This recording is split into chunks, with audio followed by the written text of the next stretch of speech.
Hello friends, home science with Vandana में आपका स्वागत है। फ्रेंड्स, आज हम बात करेंगे जो हमारा मनुष्य के स्वास्थ्य के लिए दो प्रकार के स्वच्छता की आवश्यकता होती है, और ये शारीरिक स्वच्छता या वातावरणीय स्वच्छता।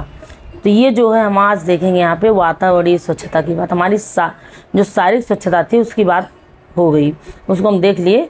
अब यहाँ पे हम देखेंगे वातावरणीय स्वच्छता। तो आज हमारा यहीं से शुरू होगा।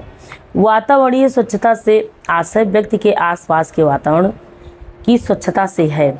उत्तम स्वास्थ्य व दीर्घायु हेतु वातावरण की स्वच्छता भी उतनी ही आवश्यक है जितनी शारीरिक स्वच्छता, लेकिन आमतौर पर वातावरण की स्वच्छता पर कम ध्यान दिया जाता है। वातावरण की स्वच्छता के अंतर्गत हवा, पानी और भोजन की स्वच्छता के अलावा मल पदार्थों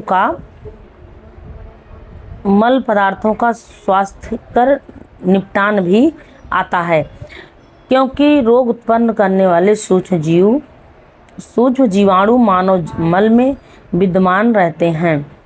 मानव मल में भी विद्यमान रहते हैं, जो मल त्याग करने पर बाह्य वातावरण में पहुंच जाते हैं और वहां से फिर हवा, पानी, मक्खी और स्वयं मनुष्य द्वारा पुनः मनुष्य के शरीर में पहुंचाए जाते हैं और मानव शरीर में रोग पैदा करते हैं। अतः वातावरणीय स्वच्छता के अंतर्गत घर का स्वच्छता, साफ वातावरण, पर्याप्त वायु संचरण, स्वास्थ्यप्रद जल पूर्ति तथा व्यर्थ पदार्थों, कूड़ा करकट तथा मल का उचित निपटान आता है। वातावरण की स्वच्छता के अंतर्गत निम्नलिखित उपाय किए जा सकते हैं। घर की स्वच्छता, पर्यावरण, वायु संरक्षण और घर की स्वच्छता। ये वातावरण की स्वच्छता के अंतर्गत निम्नलिखित उपचार कह रहा है, निम्नलिखित उपाय किए जा सकते हैं। पहला, घर की स्वच्छता। दूसरा, पर्याप्त वायु संचरण। तीसरा, जल की स्वच्छता और स्वास्थ्यप्रद जल पूर्ति। तो ये इतने हैं तीन तरह से वातावरण की स्वच्छता के अंतर्गत उपाय जो किए जाते हैं, 3 तरह की बातों को अपनाई जाती है। जो हम बात करें घर की स्वच्छता।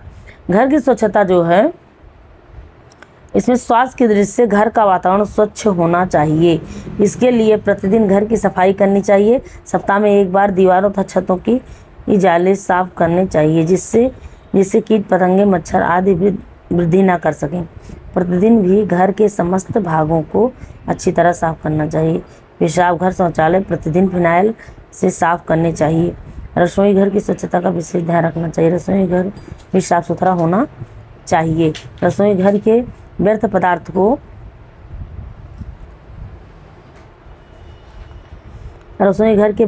पदार्थों को कूड़ेदान में फेंकना चाहिए तथा प्रतिदिन घर से बाहर निर्धारित स्थान पर बंद कूड़ेदान में डालना चाहिए। भोज्य पदार्थों को रसोई घर में उचित रूप से संग्रह करके रखना चाहिए, ताकि मक्खियों एवं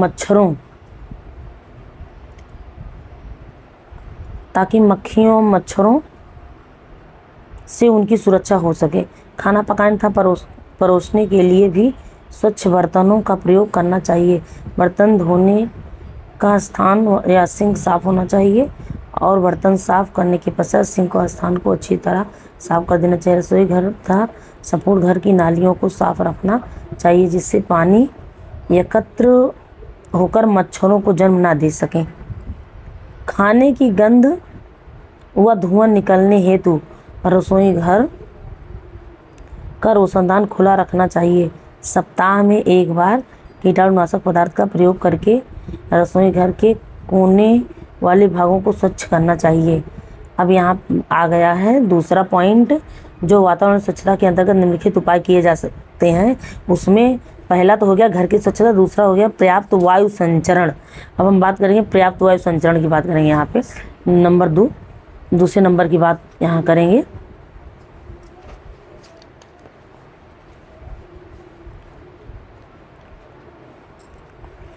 पर्याप्त वायु संचरण स्वास्थ्य को बनाए रखने में वायु की महत्वपूर्ण भूमिका होती है। कुछ रोग के कीटाणु तो रोगी व्यक्ति के श्वास द्वारा ही वायु में मिलकर वायु को दूषित कर देते हैं। सड़े गले कार्बनिक पदार्थ एवं मल सूख कर वायु में मिल जाता है और वायु को दूषित कर देता है। प्रत्येक व्यक्ति श्वसन क्रिया के दौरान वायु से ही ऑक्सीजन ग्रहण करता है। दूषित वायु में सांस लेने से रोग के जीवाणु भी शरीर में प्रवेश कर जाते हैं। अतः स्वास्थ्य की दृष्टि से स्वच्छ वायु का सेवन करना आवश्यक है।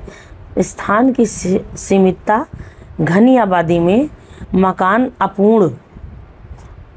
अपूर्ण संवातन आदि श्वसन तंत्र के रोगों को जन्म देता है। वायु की अशुद्धियाँ कुछ सीमा तक वायु के उचित संचरण से दूर की जा सकती हैं। उचित संचरण से अभिप्राय घर व कार्य करने के स्थान पर शुद्ध वायु के संचरण से है। स्वच्छ वायु के सेवन हेतु मकान खुले वातावरण में होना चाहिए। आसपास घनी बस्तियां,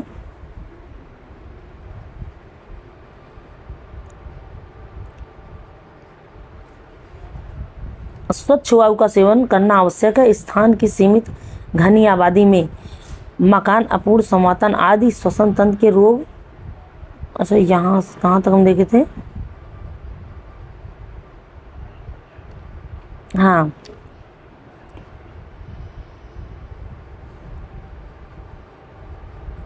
स्थान की सीमितता घनी आबादी में मकान, अपूर्ण संवातन आदि श्वसन तंत्र के रोगों को जन्म देती है। वायु की अशुद्धियाँ कुछ सीमा तक वायु के उचित संचरण से दूर की जा सकती हैं। संचरण से अभिप्राय घर व कार्य करने के स्थान पर शुद्ध वायु के संचरण से है। स्वच्छ वायु के सेवन हेतु मकान खुले वातावरण में होना चाहिए। आसपास घनी बस्तियां तथा औद्योगिक क्षेत्र नहीं होने चाहिए। मकान बनवाते समय प्रकाश तथा वायु आवागमन के लिए पर्याप्त खिड़की, दरवाजे और रोशनदान होने चाहिए। ये देखिए, यहाँ से क्वेश्चन बनता है कि वायु के आवागमन के लिए ऑप्शन रहता है कि खिड़की, दरवाजे, रोशनदान होने चाहिए या खिड़कियाँ और रोशनदान होने चाहिए। और जिसमें खिड़की, दरवाजे, रोशनदान सभी होते हैं वही जो है ऑप्शन सही होता है। या रोशनदान होने चाहिए या खिड़कियाँ होनी चाहिए, ये ऐसे ही क्वेश्चन पूछता है। जिसमें खिड़की, दरवाजे, रोशनदान सभी होने चाहिए वही अच्छा क्वेश्चन सही होता है। कमरे की ऊंचाई कमरे की लंबाई और चौड़ाई के अनुपात में होना चाहिए। मतलब यहाँ ये बता रहा है खिड़की, दरवाज़ा और रोशनदान जो है वो कमरे की ऊंचाई, चौड़ाई और लंबाई के अनुसार होना चाहिए। और तीनों जरूरी है। जो हमारे पर्याप्त वायु संवातन के साधन हैं वो तीनों हैं। वायु संवातन के साधन में तीनों आता है। अब यहाँ पे हम बात करेंगे ठंड के मौसम में रोशनदान खुले रहने चाहिए, जिससे कार्बन डाइऑक्साइड गैस बाहर निकल सके। ठंड के मौसम में रोशनदान खुले रहने चाहिए जिससे कार्बन डाइऑक्साइड गैस बाहर निकल सके। उत्तम स्वास्थ्य हेतु अपने आसपास के पर्यावरण को स्वच्छ रखना चाहिए। घर के आसपास तथा सड़कों पर कूड़ा करकट तथा व्यर्थ पदार्थ खुले नहीं फेंकने चाहिए। घर के आसपास पर्याप्त स्थान हो तो वृक्ष लगाने चाहिए, क्योंकि वृक्ष वायु को प्राकृतिक रूप से स्वच्छ करते हैं। घर तथा घर के आसपास की नालियों को भी साफ रखना चाहिए। घर के आसपास के गड्ढों को भर देना चाहिए या समय समय पर उनमें मिट्टी का तेल डाल देना चाहिए, जिससे मच्छर बढ़ ना सकें। शुद्ध वायु एवं जल, ये यहाँ पे दिया गया है। देखिए, शुद्ध वायु जीवन मात्र के लिए प्राणों का आधार है, जीवन यापन का प्रमुख साधन भी है। जीवन यापन का दूसरा प्रमुख साधन है जल। शुद्ध वायु और जल की प्रकृति अनुपम देन है। शुद्ध वायु और जल प्रकृति की अनुपम देन है, पर इन्हें हम अपनी ही अज्ञानता व असावधानी से दूषित करते रहते हैं और इनके दुष्परिणामों का फलस्वरूप भोगते रहते हैं। केवल इतना ही नहीं कहना काफ़ी होगा कि शुद्ध वायु के लिए जहाँ हमारे मकानों और मोहल्लों हेतु सम्यक संवातन तथा वातावरण की शुद्धिकरण की आवश्यकता होती है, वहाँ व्यक्तिगत रूप से हमें प्रातः समय खुले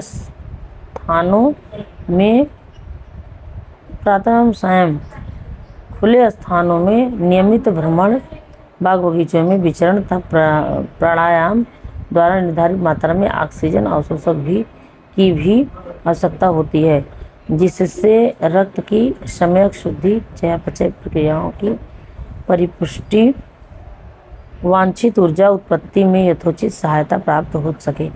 प्राणायाम प्राणायाम से पर्याप्त मात्रा में ऑक्सीजन की प्राप्ति के साथ साथ फेफड़ों के प्रत्येक प्रकोष्ठ में शुद्ध वायु प्रवेश से उनकी कार्य क्षमता एवं सक्षमता बढ़ती है। प्राणायाम करने से मानसिक शांति और चित्त स्थिरता का भी यथोचित लाभ होता है। तो यहाँ भी ये देखिए फ्रेंड्स, ये इतने जो हैं, जल का भी मानव जीवन में विशेष महत्व है। जल के बारे में दिया गया है। जल शरीर की वृत्तिक आवश्यकताओं, ये जल की मानव जीवन का विशेष महत्व है। जल शरीर की वृत्तिक आवश्यकताओं की पूर्ति करता है या पोषक तत्वों का वाहक, रक्त परिसंचरण का सहायक, चयापचय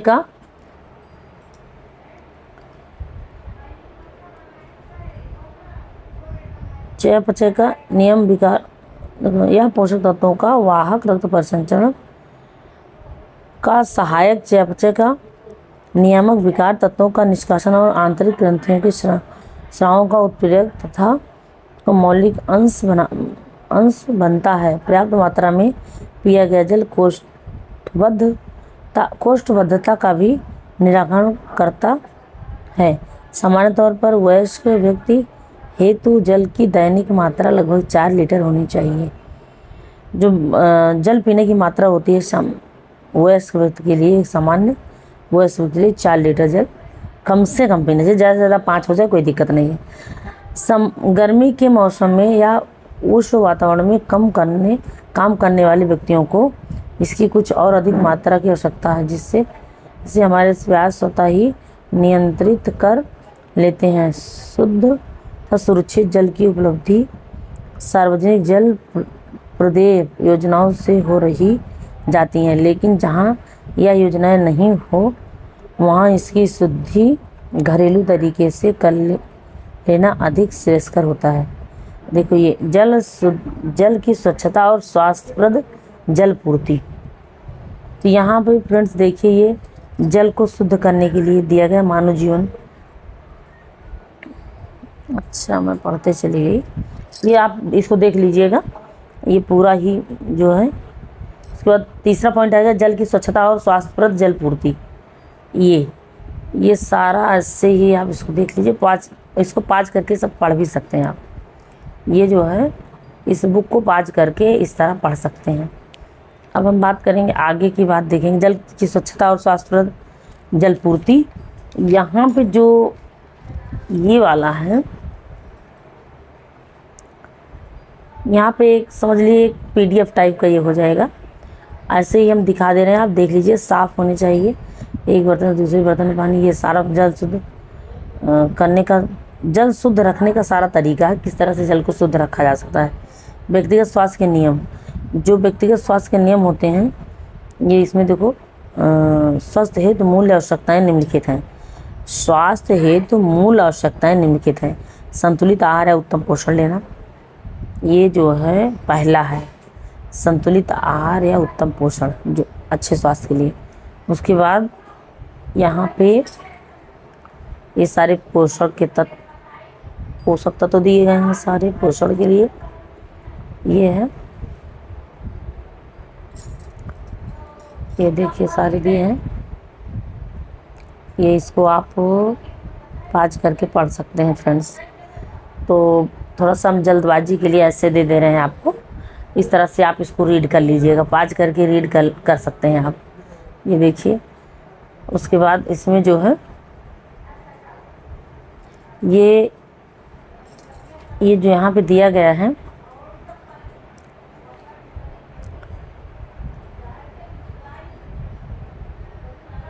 ऊर्जा उत्पन्न कर शरीर को क्रियाशील बनाता है और शरीर की रोग अवरोधक क्षमता में वृद्धि कर शरीर की संक्रामक रोगों से सुरक्षा करता है। ये हमारे जो हम पोषक तत्व जो होते हैं, संतुलित आहार जो होते हैं, उनके कार्य सब क्या हैं कि संक्रामक रोगों से वृद्धि करता है, शरीर को संक्रामक रोगों से सुरक्षा प्रदान करता है और शरीर को रोग अवरोधक क्षमता में से वृद्धि बचाता है। ये सारा दिया गया है। देखो या ऊर्जा उत्पन्न करता है, शरीर को क्रियाशील बनाता है, शरीर की रोग अवरोधक क्षमता में वृद्धि वृद्धि कर शरीर की संक्रामक रोगों से सुरक्षा प्रदान करता है। कौन? संतुलित आहार या उत्तम पोषण, उसी की बात हो रही। तो ये जो दिए हैं संतुलित आहार, उस आहार को कहते हैं जिसमें निम्नलिखित पौष्टिक तत्व उचित मात्रा में सम्मिलित किए जाते हैं। ये जो हमारे संतुलित आहार हैं, ये संतुलित आहार दिए हैं, ये जो दिया गया है। उसके बाद यहाँ पे ये देखिए पोषक तत्व दिए गए हैं। पोषक तत्व हमारे कितने होते हैं? 6 होते हैं। यही 6 पोषक तत्व हैं जो हमारे संतुलित आहार से हमें प्राप्त होते हैं। कार्बोहाइड्रेट, प्रोटीन, वसा, खनिज, लवण, विटामिन, जल, ये सारे हैं। आप ऐसे देख लीजिए, इस तरह से पूरा बुक मैं आपको दिखा दे रही हूँ और आप इसको अपने अनुसार पाज करके रीड कर सकते हैं। ये देखिए, यहाँ पे ये संतुलित आहार के बारे में दिया गया है। उसके बाद पहला तो जो है वो संतुलित आहार, और ये किसके लिए? स्वास्थ्य हेतु मूल आवश्यकताएं निम्नलिखित हैं। पहला तो संतुलित आहार हो गया। स्वास्थ्य हेतु मूल आवश्यकताएं जो निम्नलिखित हैं, उसमें सबसे पहले संतुलित आहार या उत्तम पोषण पहला था। दूसरा, व्यक्तिगत स्वच्छता तथा स्वस्थ आत्मों का विकास। व्यक्तिगत स्वच्छता तथा स्वस्थ आत्मों का विकास, इसमें personal hygiene and development of health habits की बात की गई है। तो ये जो है, ये हमारे इतने इसमें दिखाई नहीं दे रहा, ये हमारे व्यक्तिगत स्वच्छता था, स्वास्थ्य आत्मों का विकास दूसरा पॉइंट हो गया। फ्रेंड्स, इसको पॉज करके पढ़ लीजिए क्योंकि जब हम रीड करते हैं बहुत समय लगता है। अब हम आगे दिखाते हैं तीसरा पॉइंट क्या दिया है इसमें। तीसरा पॉइंट में दिया है व्यायाम। ये देखिए, ये ऊपर चित्र ही है, बाकी कुछ लिखा नहीं इसमें है, ये ऐसे ही आप देख लीजिए। ये है, हम इसलिए ऐसे कर रहे हैं जिससे वीडियो बहुत लंबी ना हो और आपको मैटर भी मिल जाए और वीडियो बहुत लंबी ना हो। ये देखिए, तीसरा पॉइंट व्यायाम व शारीरिक क्रियाकलाप है। तीसरा पॉइंट क्या है? व्यायाम और शारीरिक क्रियाकलाप। इसमें जो है व्यायाम में शारीरिक क्रियाकलाप में देखिए, जैसे तैरना, दौड़ना, खेलना, कूदना आदि व्यक्ति को स्वस्थ व क्रियाशील बनाते हैं। अतः उत्तम स्वास्थ्य के शारीरिक क्षमता तथा आयु के अनुसार नियमित व्यायाम और शारीरिक क्रियाशीलता आवश्यक है। क्योंकि इस बुक का जो पूरा रीड कराना था वो मैं यही सोची पूरा मैं रीड करा दूंगी, पर इसी तरह कहीं कहीं हम लोग ऐसे विस्तार से देख लेंगे कि आप पाँच करके इसको अपने अनुसार रीड कर सकते हो। उसके बाद चौथे नंबर उचित संवातन, प्रॉपर वेंटिलेशन की बात यहाँ है। अब हम बात करेंगे, देखो उत्तम पोषण है तो ये सारे दिए गए हैं, आप इसको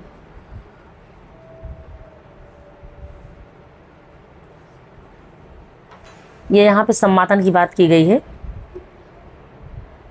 जो कार्बन डाइऑक्साइड हल्की होने के कारण क्या होती है, ऊपर उठ जाती है, ये हम लोग सम्मातन में पढ़ते हैं इसको। कार्बन डाइऑक्साइड युक्त जो वायु होती है वो हल्की होने के कारण कहाँ जाती है, ऊपर उठ जाती है। यदि उसे ऊपर की ओर निकास हेतु उचित स्थान नहीं मिल पाता है तो वातावरण को कार्बन डाइऑक्साइड की अधिकता से व्यक्ति घुटन अनुभव करता है। ये देखो, ये है, यहाँ पे दिया गया है, ये है रोशनदान है, खिड़कियाँ हैं, रोशनदान लगी हुई हैं सब। तो यहाँ पे जो है यही है कि जो कार्बन डाइऑक्साइड की अधिकता से व्यक्ति घुटन अनुभव करने लगता है जो स्वास्थ्य की दृष्टि से हानिकारक होता है। ये सारा सम्मातन से आशय, ये स्थान से निरंतर शुद्ध वायु की प्रवेश तथा अशुद्ध वायु के बाहर निकलने से। सम्मातन का जो आशय है, शुद्ध वायु का आना और अशुद्ध वायु को बाहर निकलना निरंतर बना रहे, यही सम्मातन कहलाता है। अतः उत्तम स्वास्थ्य हेतु उचित सम्मातन आवश्यक है। उत्तम स्वास्थ्य हेतु उचित सम्मातन, पर्याप्त प्रकाश की व्यवस्था भी जरूरी होता है। ये देखिए प्रकाश व्यवस्था, ये आप इसको पास करके पढ़ लीजिएगा, मैं ऐसे से जिससे जल्दी हो जाए। उसके बाद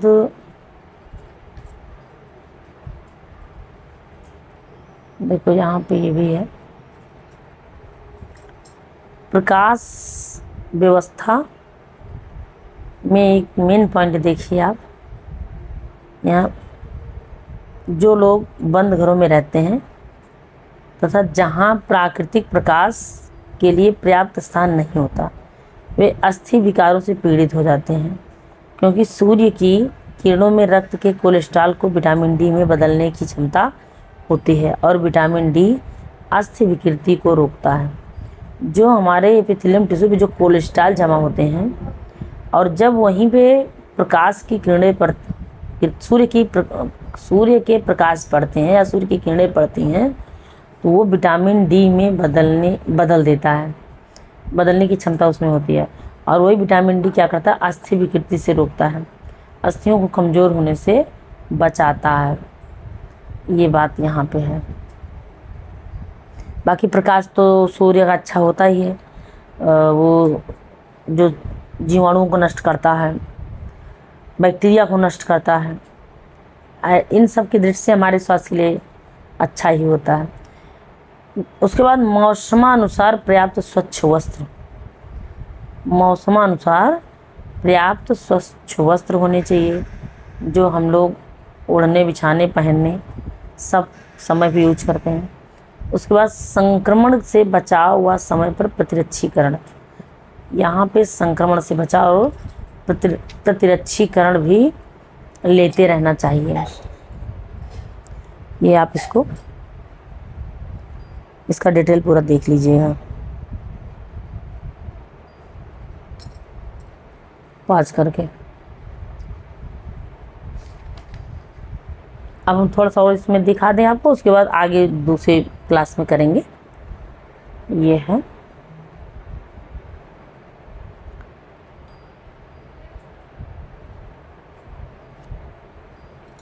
यहाँ पे 8वें नंबर पे देखो, यहाँ पे जो बात की गई है, अच्छी सभी वस्तुओं को अच्छी तरह से विसंकृत करके ही प्रयोग में लाएं। अच्छा स्वास्थ्य अगर रखना है तो हम जो हमारे सारे बिस्तर और ये क्या है इसमें संक्रमण से बचाव समय पर प्रतिरक्षीकरण, हाँ जो भी प्रतिरक्षीकरण जैसे इंजेक्शन दिया जाता है तो सब हमारे विसंक्रमित होने चाहिए और संक्रमण ना हो इसके लिए स्वच्छता का ध्यान रखें तथा परिवार के समस्त सदस्यों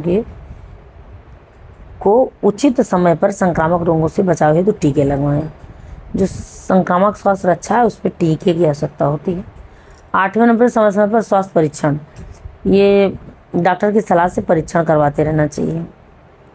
अगर कोई समस्या हो तो उसका तुरंत इलाज और दवा, जैसे यहाँ पे दिया गया है कि यहाँ पे दिया गया है कि जो प्रारंभिक अवस्था में सामान्य दिखलाई पड़ते हैं और शरीर में धीरे धीरे विकसित होकर एकदम तीव्र रूप से प्रकट होते हैं, तब उनका निदान कठिन हो जाता है, जैसे कैंसर, तपेदिक आदि। तो यहाँ पे ये है कि जो आपके पास जो समस्या है उसका निदान जो भी कुछ महसूस आपको हो तो तुरंत जाके डॉक्टर से परामर्श लो। और अगर थोड़ा सा प्रारंभिक अवस्था में मतलब क्या होता है, कुछ पता नहीं चलता, व्यक्ति सामान्य सा दिखाई देता है। पहले शुरू में प्रारंभिक अवस्था में सब व्यक्ति सामान्य सा दिखाई देता है, उसके बाद वो अचानक से ही बढ़ जाता है। अचानक से क्या होता है, वो समस्या या देखो धीरे धीरे विकसित होता रहता है, पता नहीं चलता, बाद में एकदम तीव्र गति से, बाद में क्या होता है, एकदम तीव्र रूप में प्रकट होने लगता है। तो ये सब समस्याएं होती हैं, कैंसर, तपेदिक आदि। उसके बाद 9वां पॉइंट है उपयुक्त व्यवसाय। उपयुक्त व्यवसाय यहाँ पे स्वास्थ्य के लिए जो है स्वास्थ्य से संबंधित बातें की जा रही हैं, तो यहाँ पे उपयुक्त व्यवसाय भी होना चाहिए। ऐसा ना हो कि जो है कोई जो आप काम कर रहे हो आपके स्वास्थ्य के लिए हानिकारक हो। इसमें दिया गया है उत्तम स्वास्थ्य सही व्यवसाय का चुनाव आवश्यक है। अगर आप अपने स्वास्थ्य के लिए स्वास्थ्य को अच्छा चाहते हैं तो आपका व्यवसाय अच्छा होना चाहिए। व्यवसाय ऐसे होते हैं जिनमें शारीरिक श्रम करने के साथ साथ व्यक्ति को अस्वास्थ्यकर वातावरण में रहना पड़ता है, जहाँ उन्हें पर्याप्त सूर्य का प्रकाश तथा शुद्ध हवा नहीं मिलती। जैसे खानों में काम करने वाले खानों मतलब वही जो खुदाई उदाई वाले होते हैं, और कुछ कारखाने भी ऐसे होते हैं जिनमें केमिकल वगैरह का यूज होता है, तो वो भी हानिकारक होता है। खानों में काम करने वाले मजदूर, इसी प्रकार कुछ कार्य ऐसे हैं जिनमें विषयुक्त पदार्थ शरीर में पहुंचते रहते हैं, जैसे तंबाकू कूटना, बीड़ी बनाना, पटाखे बनाना आदि। अतः स्वास्थ्य की दृष्टि से उचित पेशे का चुनाव करना आवश्यक है।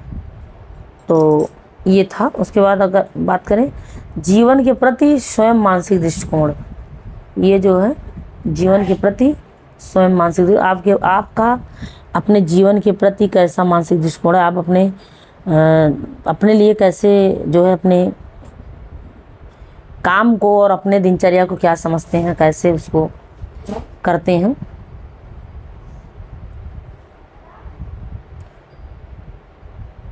जो व्यक्ति अपने जीवन में चिंता मुक्त होता है वह उत्साहित क्रियाशील होता है, लेकिन जो व्यक्ति अपने जीवन में बोझ बनकर जीते हैं वो हर समय चिंतित रहते हैं, उनका मानसिक स्वास्थ्य ठीक नहीं रहता है। तो कहने वाला आप कितना उत्साहित, कितना प्रेरित हैं जीवन के प्रति स्वास्थ्य मानसिक दृष्टिकोण, ये भी अच्छा है। अगर आप अपने जीवन को बोझ समझकर जी रहे हैं तो आपका ये आपके लिए सही नहीं है, और आप प्रेरित होकर जी रहे हैं तो आपके लिए ज़्यादा अच्छा है कि हमें क्या करना है। ये आप देख लीजिए 10वां पॉइंट है, ये 10वां पॉइंट है। उसके बाद 11वां पॉइंट विश्राम तथा मनोरंजन, पर्याप्त निद्रा, ये सब आपके स्वास्थ्य के लिए जरूरी है। विश्राम तथा मनोरंजन,